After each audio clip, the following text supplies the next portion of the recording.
Ayan malabs, ito na yung parang boundary sa Talisay at saka Cebu City ba. Entering na tayo sa sa Cebu City. Ayan. Ito yung pinakasikat ngayon eh. Yung may Southern Properties ba ng Cebu. Ayan.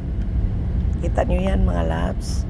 Ganyan nakaganda ang Cebu ngayon.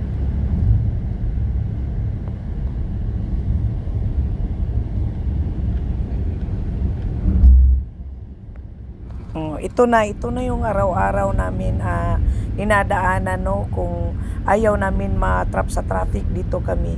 Dati itong karagatan dito din kami, yung marami dito ang nangunguha ng mga shell, mga yung nang lambat lang ba. Ngayon tingnan nyo, nire-reclaim yan para sa para magaan na yung traffic doon sa highway sa kabila, kasi grabe talaga, sobrang traffic na, wala na talagang paraan kundi tambakan talaga ang dating karagatan. Ayan. At nagtagumpay naman ang na ginawang ganito.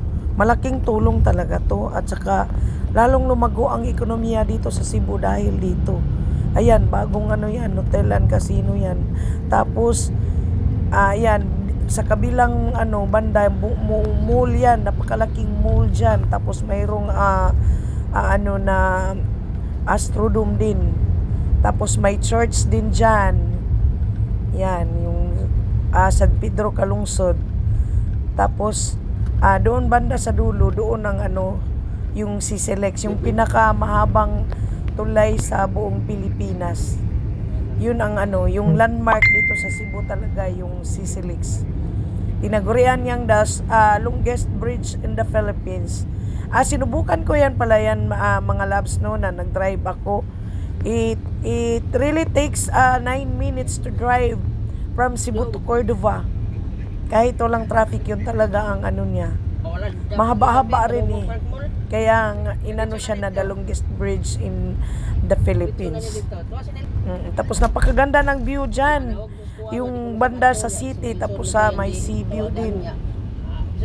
Ayan mag-enter na tayo sa sa CCLEX Tapos pagkatapos niyan, ang ang pinaka talaga niya, bungad yung sa Cebu City, yung sa Plaza Independencia. Ayan tingnan nyo, makikita mo na yung tulay dyan. Ayan, di ba? Ang ganda tingnan, Grabe. Ganda talaga yan, guys. Lalo na sa gabi, yung niya, yung ng mga ilaw. Lalo na pag doon kayo sa may New Star banda, grabe talaga, ang ganda tingnan. Na ko talaga yan, appreciate ko talaga yan. Saka araw-araw dyan, maraming dumadaan ng mga ferries, yung may mga fast craft, mga barko na papuntang, hindi ko lang sure sa bang mga barko dadaan dyan, pero for sure, papuntang papuntang Bohol. Iwan ko kung parang dyan dadaan yung mga papuntang Manila eh.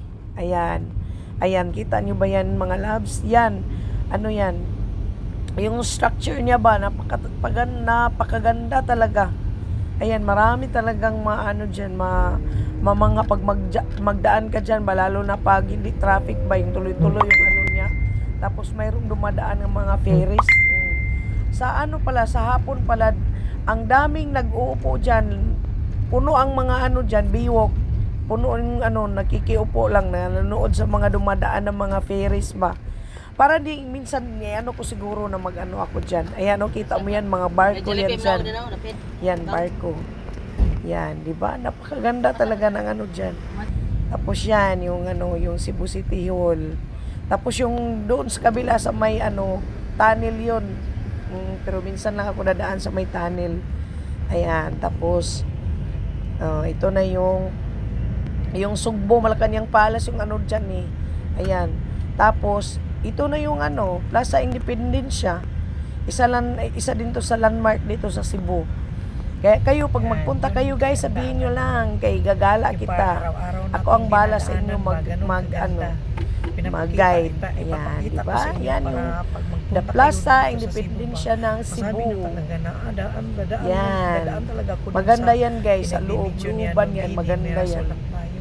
Ayan, di mga ba? loves, Nakita kaya mo yan? pag magpunta kayo sa Cebu Ayan, dito, tapos sabihin dito nyo na sa magano, akin para ikagala dito na kita, magano mga yung loves. nakalagay na plans. Nakikita mo yan, Cebu. Kita nyo yan guys? Yan, Cebu City.